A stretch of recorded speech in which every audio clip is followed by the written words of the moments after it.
हरे कृष्ण। बहुत धन्यवाद संदीप जी। तो आज एक बहुत ही विशेष दिन है। आज है श्री अद्वैत आचार्य जी का अपियरेंस डे। उनका यानी अद्वैत आचार्य जी का प्राकट्य दिवस, उनका बर्थडे। तो आप सोचेंगे अद्वैत आचार्य जी कौन है?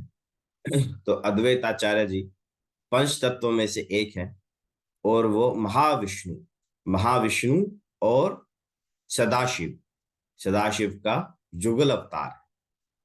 आपने जो पंच तत्व का जो चित्र फोटो देखा होगा, उसमें से जो सबसे लेफ्ट हैंड साइड में एक बूढ़े से व्यक्ति दिखते हैं, वाइट सफेद दाढ़ी में, वो अद्वैताचार्य जी हैं।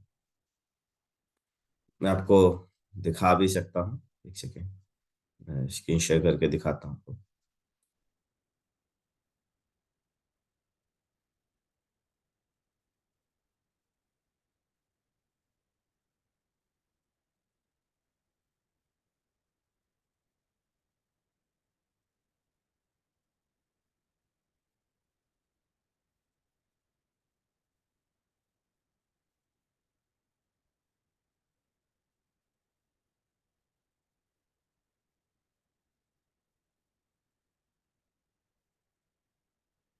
तो इस प्रकार का आपने फोटो देखा होगा, ये रहा। तो इसमें से जो ये हैं, कैसे खुलेगा?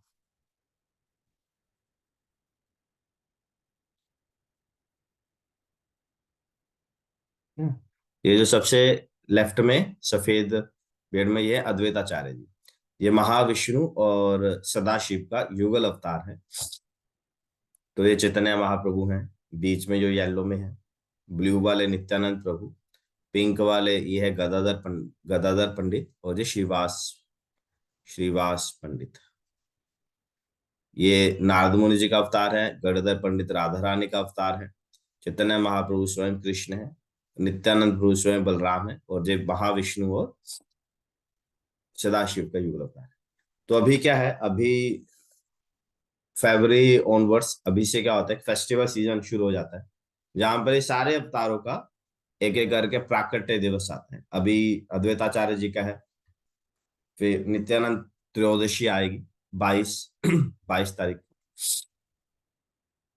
22 फरवरी को त्रयोदशी आएगी। फिर चैतन्य महाप्रभु जी का आविर्भाव दिवस आएगा, गौर पूर्णिमा आएगी 25 मार्च को।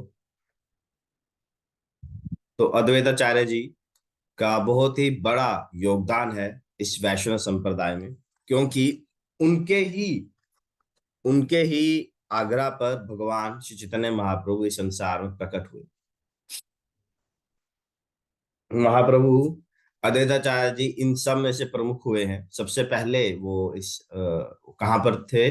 बंगाल में, बंगाल के नवद्वीप नवद्वीप डिस्ट्रिक्ट में के शांतिपुर में उनका घर है, आज भी है। और हर साल आज के दिन वहां पर खिचड़ी महोत्सव होता है। बहुत बड़ी मात्रा में, लाखों लाखों की संख्या में वहां पर आज भी लोग आते हैं और खिचड़ी का प्रसाद पाते हैं। और ये कहते हैं कि जो भी वहां पर खिचड़ी का प्रसाद पाता है, उसे भगवत प्रेम मिलता है। तो उनके घर अद्वैताचार्य जी के वहां पे आज भी इस्कॉन की तरफ से खिचड़ी का बहुत बहुत बड़ा लंगर लगता है। बहुत बड़ा, मतलब ਲੱਖਾਂ ਦੀ संख्या ਦੇ ਵਿੱਚ लोग आते हैं। साडा मेरा भी एक बार ऐसा सौभाग्य मिला था वहां जाने के लिए। ठीक है। तो शांतिपुर में उनका प्राकट्य हुआ था। तो महाप्रभु के प्रकट होने से पहले ही वो हरे कृष्ण महामंत्र का प्रचार करते थे, और गलियों में एक कीर्तन करते थे, भागवत के संदेश का प्रचार करते थे। और उस समय वो इस दुनिया की दशा देखकर, इस दुनिया के बद्ध जीव जो माया में लिपटे पड़े हैं, माया में जकड़े पड़े हैं और दुख में जीवन जी रहे हैं, माया से क्या मिलेगा? दुख मिलेगा और कुछ नहीं मिलेगा। उनकी अवस्था देखकर उनके मन में बहुत ही करुणा और वेदना होती थी। कि यार इन लोगों का उद्धार कैसे होगा। तो इन्होंने एक दिन क्या किया, एक दिन ये जो इनका घर है शांतिपुर में, उसके पीछे ही गंगा जी बहती है। जैसे वृंदावन में यमुना जी के तट के निकट बहुत सारी लीलाएं हुई हैं, महाप्रभु, तो क्या हुआ था, यमुना जी ने तो कृष्ण का बहुत संग किया, कृष्ण के साथ कृष्ण ने बहुत आखेट किए, है ना, बहुत सारे लीला किते यमुना विच।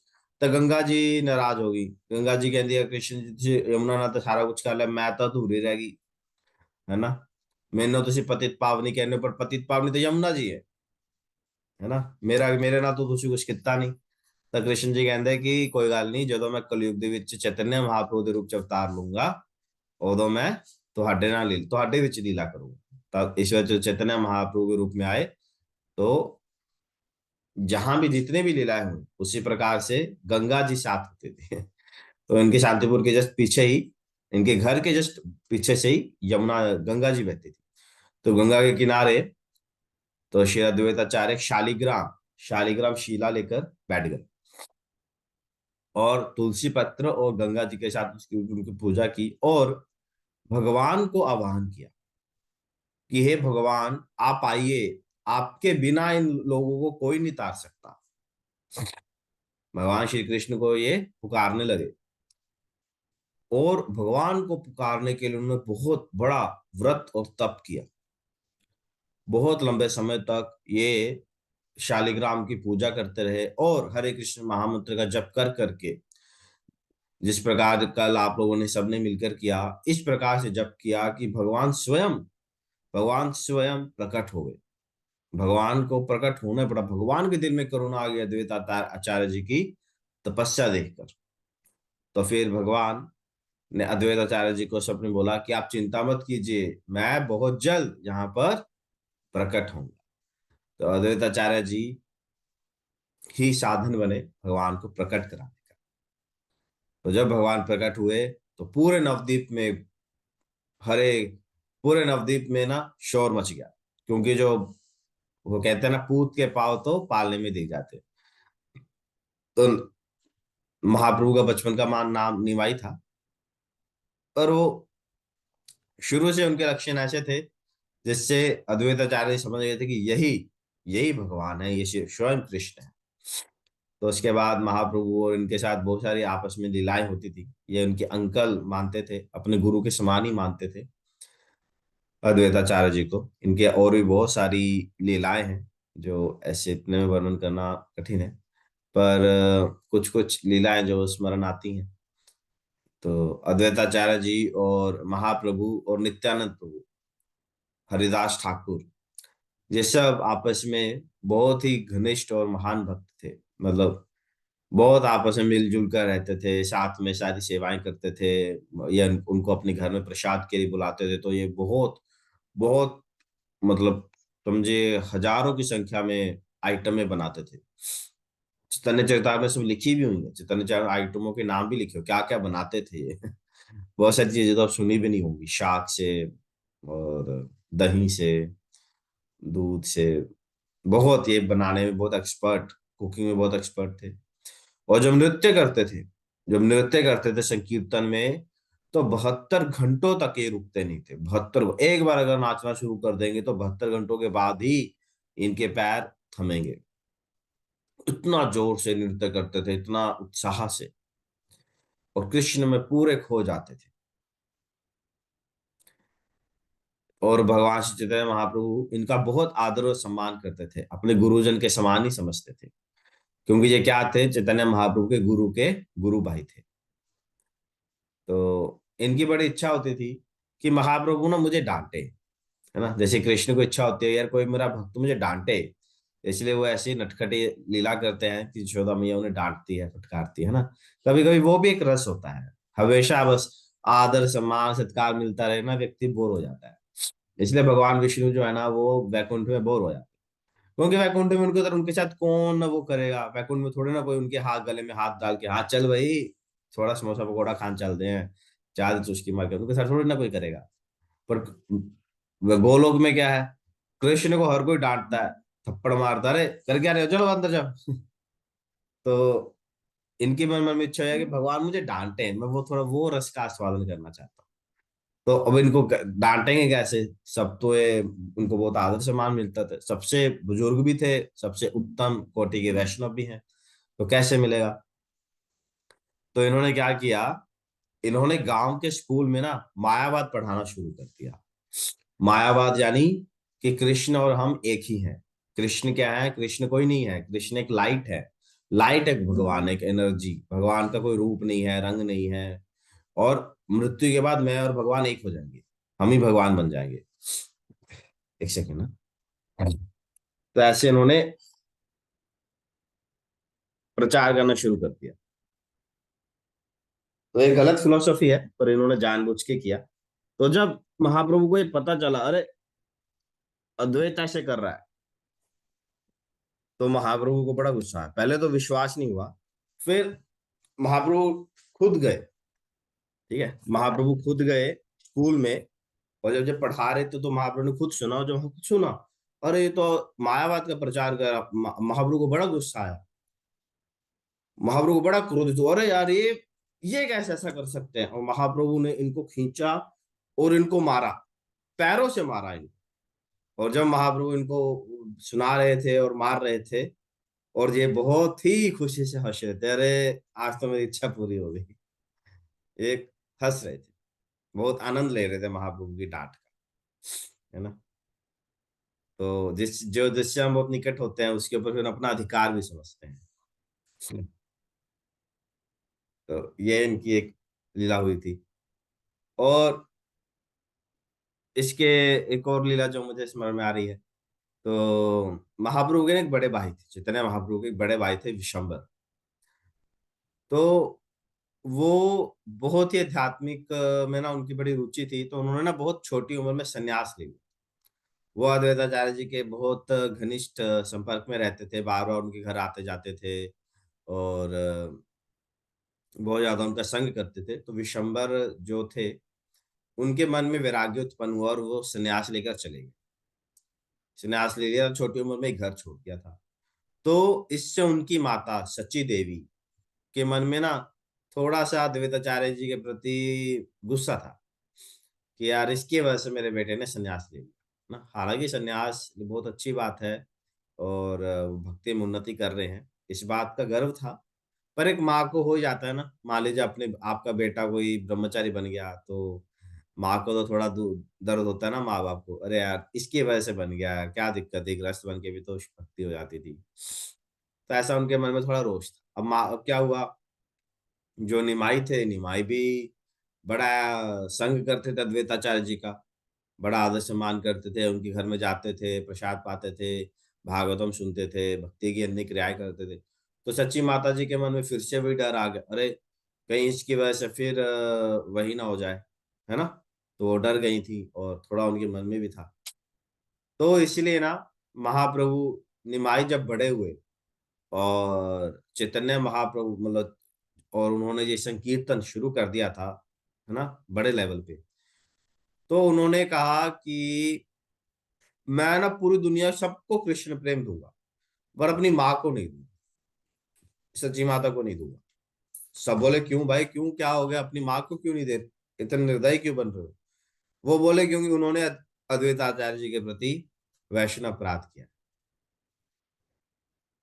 तो जो वैष्णव अपराध करेगा उसे ये जो है कृष्ण प्रेम नहीं मिलेगा, अन्यथा कोई पाप, कोई भी योग्यता इस कृष्ण प्रेम के आगे आ नहीं आ सकती। महाप्रभु ने कभी भी कोई भी जाति पाति, पात्र पात्र नहीं देखा कृष्ण प्रेम को बांटने के लिए। इसलिए कलयुग में हर कोई हरे कृष्ण महामंत्र कर पा रहे हैं, है ना। जहाँ आप सत्य युग देखिए, तो आप युग देखिए, त्रेता युग देखिए, वहां पर भक्ति करना कितना कठिन है।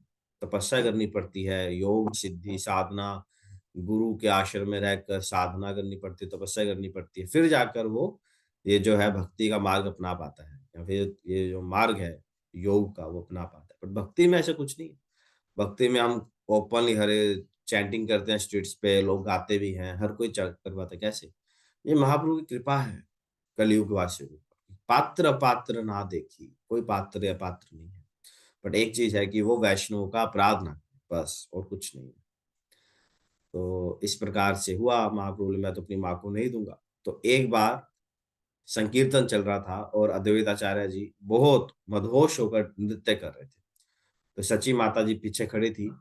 उन्होंने क्या किया, अद्वैताचार्य जी क्योंकि तो नृत्य में मग्न थे, उन्होंने उनके पैर की धूली लेकर अपने मस्तक पर लगा। तो जब महाप्रभु ने ये देखा तो महाप्रभु बहुत खुश हुए। फिर महाप्रभु बोले yes, now I will give her Krishna प्रेम। अब मैं उन्हें कृष्ण प्रेम दूंगा, क्योंकि उन्होंने अपने अपराध की क्षमा मांग ली है, क्षमा। तो इस प्रकार यहाँ बहुत ही खूबसूरत एक लेसन है। ऐसा नहीं कि सच्ची माता ने अपराध किया है, वो तो स्वयं यशोदा मैया है। पर ये जो लीलाएं होती हैं, ये हमें समझाने के लिए कि हम इन लीलाओं को समझें और इनसे अपने जीवन को उन्नत बनाने योग्य कुछ लेसन्स सीखें। तो ये बहुत ऐसे लेसन है कि वैष्णव अपराध, वैष्णव अपराध का अर्थ होता है कि जो वैष्णव है, जो भक्त हैं, इनके प्रति कोई अपराध ना हम करते, है ना। ऐसा कहते हैं कलयुग में तो जो है अपराध, पाप जो होता है, पाप पाप करने पे लगता है, पाप सोचने पर पाप नहीं लगता है। जैसे है ना, हमारा कॉन्स्टिट्यूशन कैसा है, हमारे कॉन्स्टिट्यूशन में क्या है, जुर्म, क्राइम सोचने के लिए सजा नहीं है, क्राइम करने के लिए सजा है। और वो भी जब आप पकड़े जाओ, है ना। अगर मैं यहाँ बैठकर सोचूं कि मैं एसबीआई बैंक को लूट लूं, तो सोचने पर सजा नहीं मिलेगी, लूटने पर सजा मिलेगी, अगर, और वो भी अगर पकड़ा जाऊं तो उसी प्रकार जो पाप है ना, पहले ऐसा नहीं था, कलयुग में ऐसा है। कलयुग में भगवान ने शूट, ये भगवान का डिस्काउंट है डिस्काउंट क्या है कि पाप कार्य अगर हम कुछ हमारे सोच में है, पाप कार्य सोच में है, तो उसका रिएक्शन नहीं लगेगा, वो काउंट नहीं होगा। जो फिजिकली एक्शनेबल पाप हम करेंगे, सिन करेंगे, वही काउंट होगा। ठीक है। सतयुग में ऐसा नहीं था। सतयुग, द्वापर और त्रेता युग में पाप सोचने पर भी रिएक्शन, मन से भी अगर हम सोच रहे हैं कि मैं उसका ये कर दूं, तो उसका रिएक्शन लग जाता। कलयुग में ऐसा, ठीक है। पर जो अपराध है, अपराध में ऐसा नहीं, अपराध और पाप में फर्क है। पाप जो होता है, जो संसारिक हम व्यवहार करते, पाप उसमें होता है। और जो भक्तों के प्रति होता है, वो होता है अपराध। अप यानी दूर, राध मतलब राधा, राधा रानी जो राधा रानी से दूर कर दे उसको कहते हैं अपराध, अपराध। तो वैष्णव के प्रति, भगवान के प्रति, विग्रहों के भगवान की जो मूर्ति होती है, विग्रह होते हैं, उनके प्रति, मंदिर के प्रति, तो कोई भी किसी प्रकार का ऐसा कोई चीज जो हम उन्हें डिसरिस्पेक्ट करें, तो वो अपराध हो जाए। तो वैष्णव जो अपराध है उससे बहुत बचना चाहिए, बहुत ये गंभीर होता है। यहाँ पर बहुत सुंदर एक शिक्षा है कि भले हम करोड़ों जन्मों तक हरिनाम करते हैं, हमें कृष्ण प्रेम नहीं मिलेगा अगर हम वैष्णव अपराध भी साथ साथ। तो वैष्णव अपराध से बहुत बचकर रहना चाहिए। और अद्वैताचार्य से आज हम प्रार्थना कर सकते हैं, क्योंकि समय समाप्त हो रहा है। तो अद्वैताचार्य जी के साथ फिर हम प्रार्थना कर सकते हैं कि हे श्री अद्वैताचार्य जी, आप तो इतने महान, आप तो स्वयं विष्णु हैं, विष्णु सदाशिव का युगल अवतार है।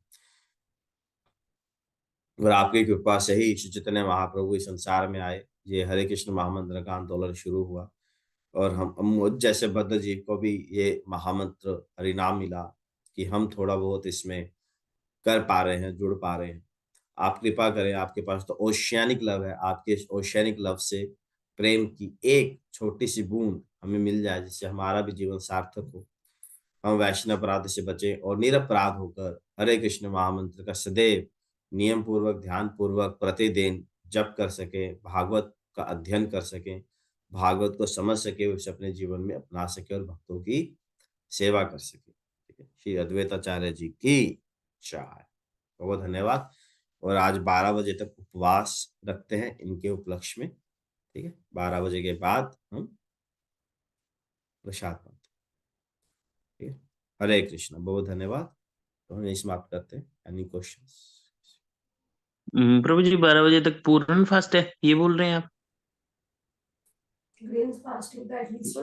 पूर्ण फास्ट क्या होता है? फास्ट तो फास्ट होता है, पूर्ण और आंशिक नहीं नहीं, फास्ट। मतलब कुछ पूर्ण, मतलब एक तो होता है ना बिल्कुल नहीं खाना होता, एक होता है कि हाँ प्रसाद ले सकते हैं, एकादशी प्रसाद, वो बोल रहा हूँ। अच्छा वैसे देखिए, फास्ट जो होता है ना, फास्ट हमेशा वॉलंटरली होता है। फास्टिंग के दो तीन लेवल होते हैं। पहला तो हो गया पूर्ण फास्ट, निर्जल जिसको हम बोलते हैं, हमारी भाषा में निर्जल, मतलब जल भी आप पी रहे हो। फिर सेकंड लेवल होता है सजल, सिर्फ जल पी रहे हो। थर्ड लेवल होता है सफल, आप फल खा रहे हो। चौथा लेवल होता है एकादशी का, आप व्रत का जो भी है आप ले पा रहे हो। ठीक है। और फिर हाँ तो ये इसके नीचे तो नहीं होगा। तो ये चार लेवल हो गए है ना, निर्जल, सजल, सफल और फिर एकादशी का। तो इन चारों में से हमें ये डिसाइड करना है कि मैं कहाँ पर फिट बैठूंगा, मतलब मेरी बॉडी कहाँ पर आएगी। उसमें भी होता है एक टाइम खाना है, दो टाइम खाना है, तीन टाइम खाना है, तो वो भी होता है। तो ये आपको डिसाइड करना है कि आप कौन सा कर सकते हो। जो भी करो इट इज ओके। प्रभु जी एक चीज और पूछ रहा था, जैसे जो हरि नाम प्रभु है, मतलब महामंत्र है, तो जैसे ये कलयुग में ही आए हैं, ये कलयुग से पहले भी थे, मतलब त्रेता युग, द्वापर युग, सतयुग में भी थे ये नाम? हाँ था। आप वो आपने दामोदर में सुना है, नमामीश्वरम सच्चिदानंद रूपम लसत्कुंडलम गोकुले भ्राजमानम यशोधाभियो लोकलाघवमानम परम तो द्रुत गोप्या। ये जो भजन है जो हम कार्तिक में गाते थे, ये किसने लिखा है? सत्यव्रत मुनि ने लिखा है। और कब लिखा है? सत्यव्रत मुनि सतयुग में हुए थे, वो कलयुग में नहीं हुए थे। अब सतयुग में उन्होंने भगवान कृष्ण की लीलाएं कैसे लिखी? भगवान तो द्वापर में आए हैं, है ना। तो ये भगवान की लीलाएं हैं, हरे कृष्ण महामंत्र, ये नित्य है, ये शाश्वत है, ये लोग भगवान के धाम से आए। तो ये पहले भी था, ये हमेशा से था, है ना। जैसे हम कब हुए, हम पैदा हुए, फिर किसी ने हमको नाम दिया पंकज, है ना। हमारा नाम हम हमसे बाद में आए, ठीक है ना। पर भगवान का नाम ऐसा नहीं है कि कृष्ण पैदा हुए फिर कृष्ण ने उनको कृष्ण नाम दिया फिर कृष्ण नाम संसार में आया, ऐसा नहीं। भगवान तो शाश्वत है, हमेशा से था। बट क्या होता है, हर युग का एक प्रोमिनेंट मेथड होता है। सत्ययुग में भी हरे कृष्ण महामंत्र था, है। और सत्ययुग में भी हरे कृष्ण महामंत्र से मुक्ति मिल सकती थी। पर सतयुग का जो प्रोमिनेंट मेथड है वो था तपस्या करना। वो प्रोमिनेंट उस समय था क्योंकि उस समय लोगों की शक्ति इतनी थी, वो समझा रहे क्या है, मैं थोड़ी ना चैंटिंग करूँ, मैं तपस्या करूँ। क्योंकि शक्ति थी लोगों में। तो ये था हमेशा से, बट प्रोमिनेंस जो है वो कलयुग में होता है, क्योंकि कलयुग के लोगों में वो शक्ति नहीं है, कलयुग लोगों में इंटरेस्ट नहीं है। तो कलयुग में जो इसकी जो महानता है ना, वो बहुत ऐसा प्रकाशित होती ठीक है प्रभु जी। है। Krishna. Okay then, so we stop here. आप रूपा जी का कोड पढ़ लेते हैं, अभी भी 2-3 मिनट है।